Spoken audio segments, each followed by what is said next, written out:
Hello everyone, my name is Dekiedra and And I'm Alexandra Alexis. and this is E3. A brief description on E3. E3 is a women's group that we created to empower women, to encourage women, and to engage with women and prospering within their life and their growth with God. Today we're going to use a little skit, to teach a message, and we hope that you guys enjoy it. Okay, so for this sketch, the first thing I'm going to do is have Alex walk to me with her eyes closed. And then you're going to see me walk with her eyes closed. And then we'll go from there.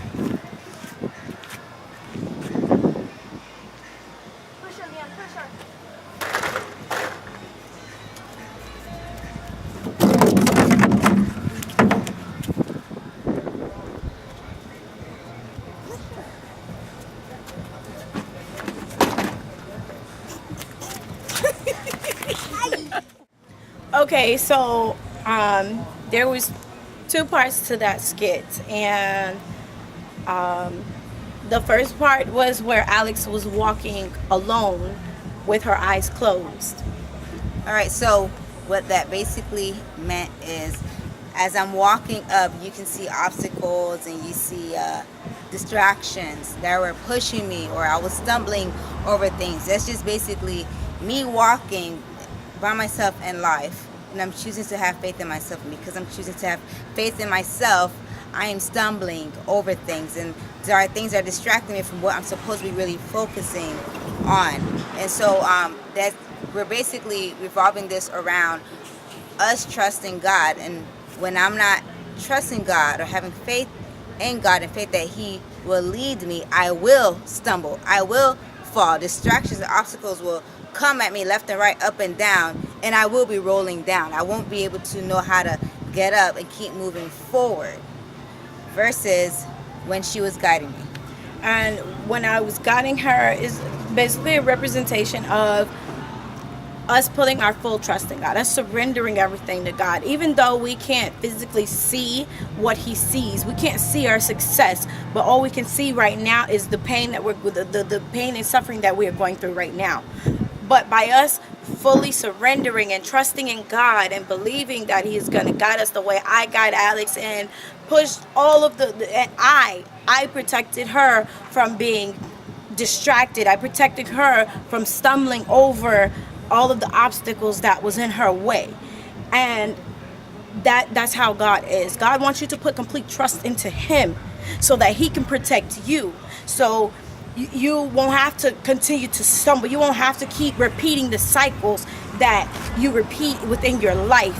You won't have to continue to fall back because you're following the world, because you see all of the worldly things.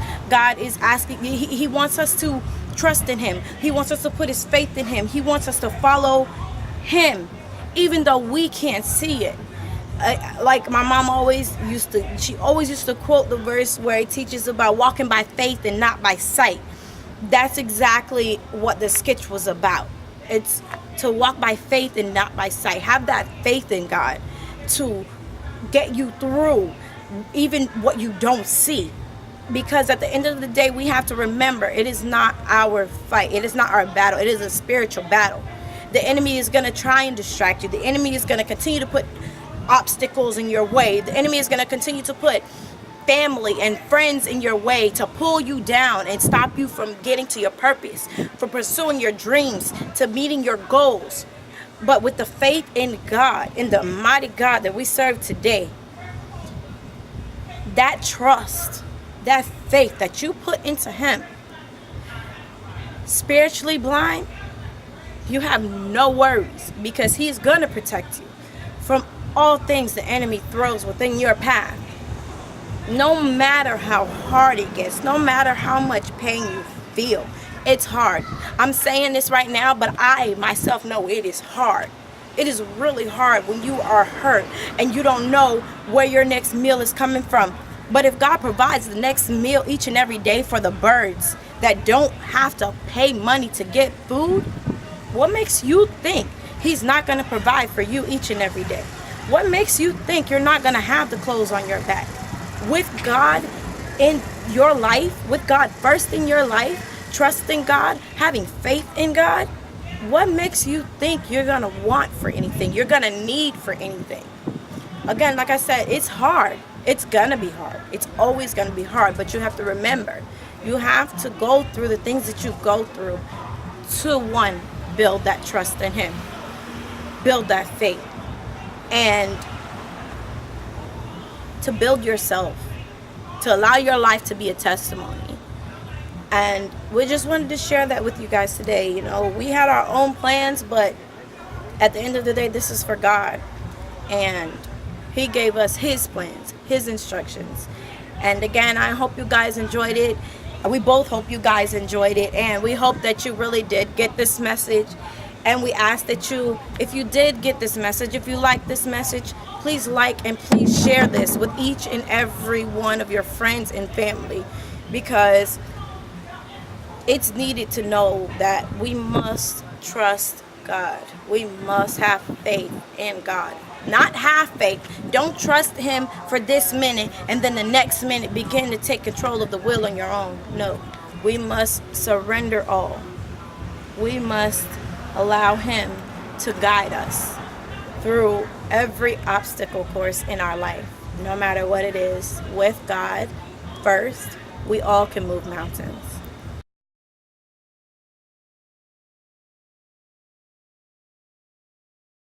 Okay, so we have a friend who is attending today, and she doesn't want to be seen, but she has some words of wisdom on fear that she would like to share with everyone today.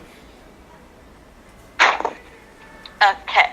So I was just agreeing with your demonstration and how we can, lose sight of what God is leading us, because of course He wants us to follow, and and following Him, it's not a sight thing, because of course this battle that we're in is not physical at all. It may manifest physically, but it's not physical whatsoever. And I was just saying that, the spirit, fear is not of God. He even says that spirit is not me, because He is a spirit of love, power and self-control. And, He reminds, especially, when Moses just died and Joshua basically had to lead the, people of Israel, he was afraid. He was afraid to take that step. And, God basically told him to be strong and of good courage. He says that, do not be afraid or discouraged, for the Lord your God is with you wherever you go. Like, He is with you wherever you go. And the enemy put fear to blind you and distract you.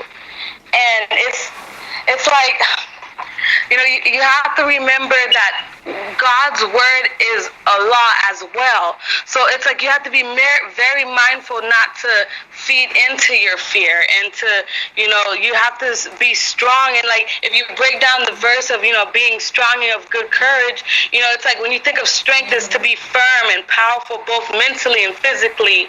And, of courage, it's like it's the quality of your mind, the state of your mind, and, in your spirit.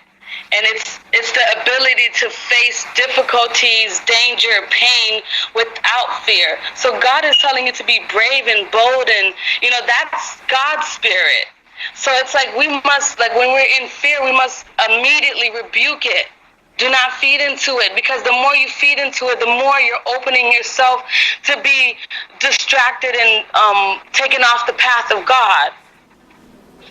And, I'm just saying, just encouraging, that, being afraid and all that stuff is an intimidation that Satan puts in our heart, in our path, is intimidating is because he's like, you know, he is going the right way, and I need to get him out of that. You know, I need to distract him.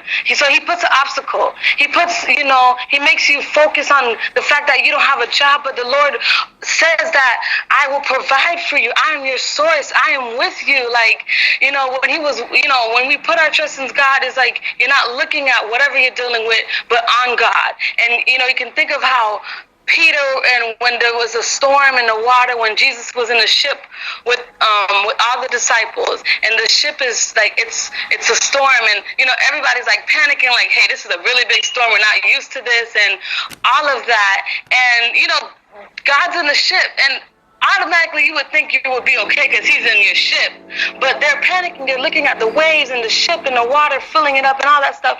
And I'm just paraphrasing, but, you know, Jesus arose. You know, they woke him up, and he's like, you know, he's like silly. You know, he's just basically saying, hey, you guys really don't know who I am. You guys don't know who I am. You don't know who you're with. And again, I just remember him stepping into the water and walking on the water and calming the seas. And Paul's like, I want to come out there with you. I want to step out in faith. And he does, and he walks. And like the moment he looks away from God, he starts drowning and sinking. The moment you take your eyes off of him, you're just drowning and sinking. And it's like you can't, in this time, especially this time, you can't take your eyes off him for a moment, because the enemy is prying, and he's like, you're a prey to him, and he's just looking for any inch he can get in, anywhere he can get in. He's like, okay, you're sick, and you can go to God for healing. All right, you're good. All right, you lost your job. You know, whatever it may be. And, you know, you're like, okay, I have faith. And he just targets you in every aspect, physically, mentally. He's just tugging at you, looking for buttons to pull. And again, you know, it's just ending all of this. It's like God commands us. It's not like, you know, maybe today you try it, tomorrow. It's a command. It's a command to be strong. It's a command to be of good courage. And it's a command not to be afraid and, you know, not to be discouraged. Like, he is commanding you. Like, when you choose to act in fear and distrust, it's like a slap in God's face. If I can, you know, be a little dramatic with it. It's like, you know, you're limiting my power. You don't know who I am? You're supposed to look at your power, your problems, and saying that my God is big. You know, not you are big, not saying how big God, look at my problem. No, you got to tell your problem, like, I walk with someone powerful. I walk with someone grand. I walk with someone big. And, you know, we tend to forget that because we're looking at our situation, but we got to keep our eyes on God and trust him. And trust, like, you know, he just acts as small as a mustard seed. Like, he doesn't even ask for much of us to have faith and trust in whatever it is. But the moment we doubt, the moment we fear, we kind of like, it just loses that power. So that's what I wanted to say, and that's what I felt to say, and I wanted to share that because, you know, you got to remember that God is with you, and he's always present. He's always present. It's a matter of, are we aware of his presence?